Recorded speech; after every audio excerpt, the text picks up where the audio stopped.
Hi అండి, నమస్తే. ఈ వీడియో పూర్తిగా చూడండి. ఈ వీడియోలో ఈ ల్యాండ్కు సంబంధించిన పూర్తి వివరాలు చెప్తాను. ఈ ల్యాండ్ వచ్చేసరికి ఆంధ్రప్రదేశ్ ప్రకాశం జిల్లా కొనకలమిట్ల మండలంలో వస్తుందండి. కొనకలమిట్ల మండలం నుండి 10 కిలోమీటర్ల దూరంలో ఈ ల్యాండ్ ఉంటుంది. ఈ ల్యాండ్ విస్తీర్ణం వచ్చేసరికి మొత్తం 25 ఎకరాలు ఒకటే బిట్ అండి.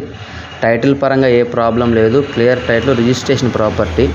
ప్రజెంట్ అయితే ఈ ల్యాండ్లో వచ్చేసరికి 4 బోర్లు అవైలబుల్గా ఉన్నాయండి. ప్రతి ఒక్క బోర్ కూడా ఫుల్ గ్రౌండ్ వాటర్ వస్తాయండి. పుష్కలంగా నీళ్ళు ఉన్నాయి. సాయిల్ విషయానికి వచ్చేసరికి ప్యూర్ రెడ్ సాయిల్ అండి. తార్ రోడ్లో నుంచి ఒక 1/2 కిలోమీటర్ పైన ఉంటుందండి, కిలోమీటర్ లోపు ఉంటుంది. టైటిల్ పరంగా ఏ ప్రాబ్లం లేదు. క్లియర్ టైటిల్, రిజిస్ట్రేషన్ ప్రాపర్టీ అండి. అన్ని రకాల పంటలకి అనుకూలంగా ఉంటుందండి నేల. మీరు ఏదైతే వీడియో చూస్తున్నారో అదే విధంగా ల్యాండ్ ఉంటుందండి. ఇక రేటు విషయానికి వచ్చేసరికి 1 ఎకరా కేవలం 6,50,000 రూపాయలు మాత్రమేనండి. ఎవరికైనా ఇంట్రెస్ట్ ఉంటే కాల్ చేయండి. దయచేసి టైంపాస్ కాల్స్, ఎంక్వైరీ కాల్స్ చేయొద్దండి.